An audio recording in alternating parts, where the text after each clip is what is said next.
নমস্কার বন্ধুরা, তাতাই মা বাবা ব্লগে আপনাদের সকলকে স্বাগত। আমি আজ আপনাদের সাথে শেয়ার করছি একটা অত্যন্ত জনপ্রিয় এবং সহজ পদ্ধতির রেসিপি, আর সেটা হলো কুমড়ি। আমি খুব কম তেলে এই ভাজাটি ভেজে দেখাবো, তাহলে দেখে নিন আমি কিভাবে করছি। কুমড়ি বানানোর জন্য আমি এখানে নিয়েছি প্রায় 4 চামচের মতন বেসন। এরই সাথে দিয়ে দিচ্ছি 2 চামচ চালের গুঁড়ো, তবে আপনারা চাইলে চালের গুঁড়োটাকে বাদও দিতে পারেন। বেসন আর চালের গুঁড়ো দেওয়ার পর আমি এর মধ্যে দিয়ে দিচ্ছি কালো জিরে, পরিমাণ অনুযায়ী নুন আর কিছু পরিমাণে পোস্ত। এরই মধ্যে দিয়ে দিচ্ছি সামান্য হলুদ। এখন এই সব কিছুর মধ্যে অল্প অল্প করে জল দিয়ে গুলে নিতে হবে আর একটা ঘন ব্যাটার তৈরি করে নিতে হবে। তবে জলটা কিন্তু প্রথমেই অনেকটা দেবেন না, তাহলে ব্যাটারটা পাতলা হয়ে যাওয়ার সম্ভাবনা থেকে যায়। দরকার পড়লে একবারের জায়গায় 2-3 বার দিবেন। প্রথমবার গুলিয়ে নেওয়ার পরে আমার মনে হয়েছে যে আরেকটু জল দেওয়া প্রয়োজন, তাই আমি আরেকবার জল দিয়ে দিয়েছি অল্প করে, আর তারপরে আবার গুলিয়ে নিয়েছি। দেখতেই পারছেন ব্যাটারের ঘনত্বটা ঠিক কীরকম হবে। এর থেকে বেশি মোটাও করা যাবে না আর পাতলা তো করা যাবেই না।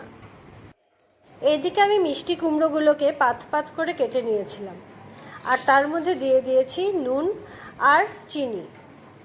তারপরে আমি নুন চিনি দিয়ে খুব ভালো মতন মিষ্টি কুমড়োগুলোকে মেখে নিয়েছি। মাখা হয়ে গিয়েছে, এখন আমি একটু সময়ের জন্য এভাবেই রেখে দেব। গ্যাসে কড়াই বসিয়ে দিয়েছি আর কড়াইটা গরমও হয়ে গিয়েছে, তাই আমি কুমড়িগুলো ভাজার জন্য এর মধ্যে সাদা তেল দিয়ে দিলাম। এখন আমি এই পাত পাত করে কেটে রাখা মিষ্টি কুমড়োর থেকে একটা করে কুমড়ো নেব আর বেসনের ব্যাটারে ভালো মতন চুবিয়ে নেব। ব্যাটারটা মিষ্টি কুমড়োর গায়ে খুব ভালো মতন যখন লেগে যাবে, তখন এটাকে উঠিয়ে গরম তেলের মধ্যে ছেড়ে দিতে হবে। একই রকমভাবে আরও কয়েকটা মিষ্টি কুমড়োকে ব্যাটারের মধ্যে মেখে আবার সেই তেলের মধ্যে ছেড়ে দেব আমি।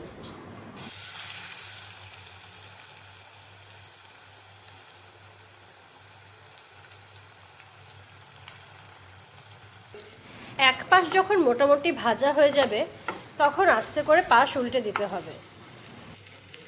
তারপরে উল্টো পাশটাও ভালো মতন ভেজে নিতে হবে। এভাবে যখন দুটো পাশই আমার উল্টে পাল্টে ভাজা হয়ে যাবে, তারপর এটাকে তুলে রেখে দিব একটি পাত্রে। ঠিক একই রকমভাবে আমি বাকি কুমড়োগুলোকেও ভেজে নেব, তারপরে ফিরে আসবো আপনাদের সামনে। তৈরি হয়ে গিয়েছে কুমড়ি, আর আমি একটি পাত্রে বেড়েও নিয়েছি।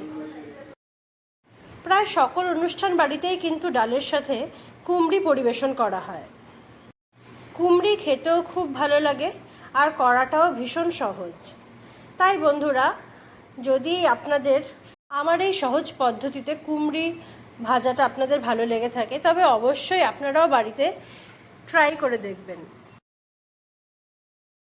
আমি একটা কুমড়ি আপনাদের সামনে ভেঙে দেখাচ্ছি। দেখুন, যতটাই না মুচমুচে হয়েছে, ভেতরটাও কিন্তু ততটাই ভালো সেদ্ধ হয়েছে। তাহলে বন্ধুরা, আজকের রেসিপিটি যদি আপনাদের ভালো লেগে থাকে, তবে আমার চ্যানেলটিকে সাবস্ক্রাইব করে আমার পাশে থাকবেন। ধন্যবাদ।